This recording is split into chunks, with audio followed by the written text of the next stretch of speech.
It has been almost 7 hours since I received Sinovac Covax. Side effects ko are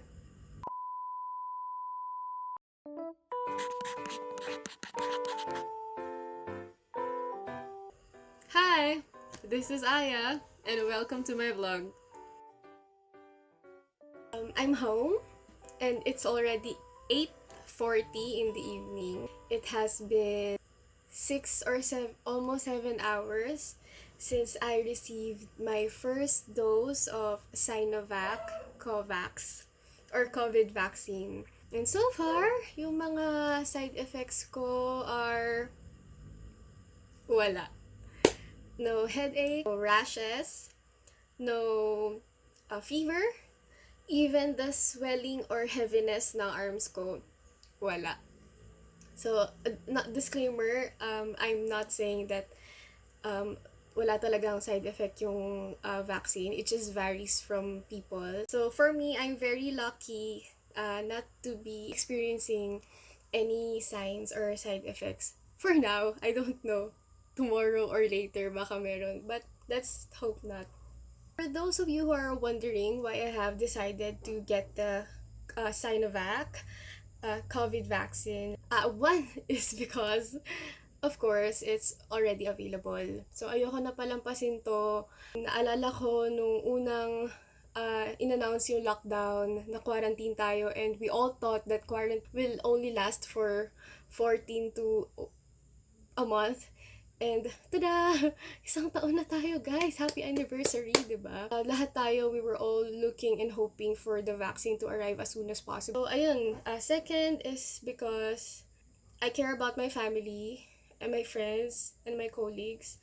So, if I get vaccinated, hopefully I won't be a carrier anymore. Since January, I've been researching about Sinovac. Other than the fact that matunog siya sa social media, I really want to prove that vaccine is science and there is power in vaccine. So, moving forward, I also want to take this opportunity to talk about people's perception and a decision in getting the vaccine. Then, if we reevaluate things on how we decide on things, there's a big factor na meron talagang influence yung media.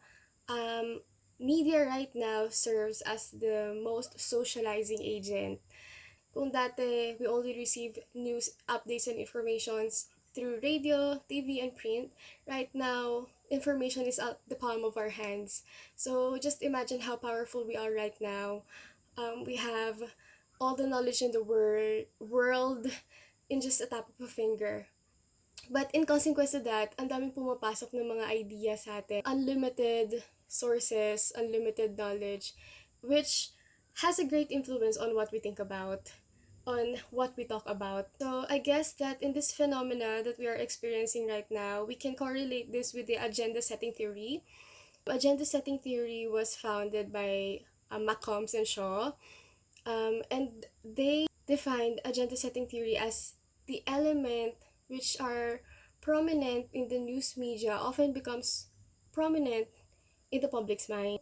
Kung ano yung madalas na feed or pinopublish ng mga media, kung ano yung mas pinofocus nila sa kanilang mga coverage, yun yung nagiging prominent din sa atin. So, like for example, if media depicts Sinovac as a Chinese vaccine which has dangerous adverse side effects, of course, that's what we'll think about, diba? That's what are we going to talk about.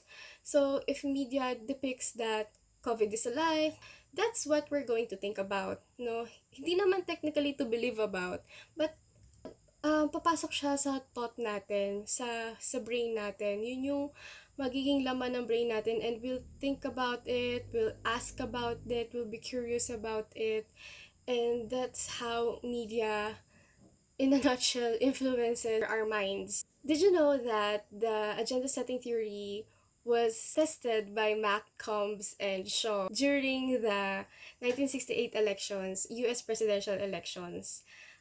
There they found out that the media really has a great impact on the people's decision. So eventually that the agenda setting theory, branch out into different hypotheses and study, but that not only the mass are influenced by the media, but also yung government policies are also affected by the media. Also, after many years, they are still developing the agenda setting theory. So Macombs together with King and Hill and Wanta, they figured out that the agenda setting theory has different variables and different factors as well. So there are independent and dependent variables. By the way, the agenda setting theory started way back in 1922 when Walter Lippmann published a book entitled Public's Opinion. And in his first chapter, ang title niya doon is The World Outside and the Picture in Our Heads. The world means the media, its coverage, and the news, and the picture in our heads. So that's the agenda setting theory. Another fact, during Macomb's interview with M. Griffin, another writer, he was asked how he will define agenda setting theory. So he also defined it as elements that are emphasized in the media come to be regarded as important among the members of the public. Although of course we cannot select what the media feed us, we still have the power to choose on what affects or influences us, diba? So, ayun lang. So, I hope you all learned something from this mini vlog. And I'm looking forward to getting my second dose on March 30. Balitaan ko pa rin kayo. And before this video ends, I would also like to feature, since nabanggit ko si Malcolms and Shaw, who has a great contribution in the body of knowledge, I would also like to share with you two outstanding Filipino women who has great contribution as well in the communication field here in the Philippines. So first, let's all meet Dr. Rustica Carpio.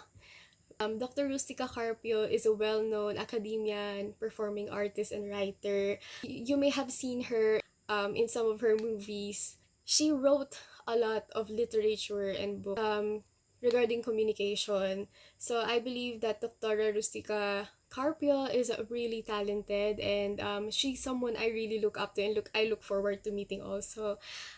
Second is we have Dr. Maria Gueneta Pusta. She also published various books about communication. One is entitled Mediamorphosis, which is about developmental studies. She is now serving as a faculty member in the University of Santo Tomas and specializes in communication and media studies. Mabuhay ang mga Pilipina, lalo na ngayong buwan ng Marso. Together, let's celebrate the National Women's Month.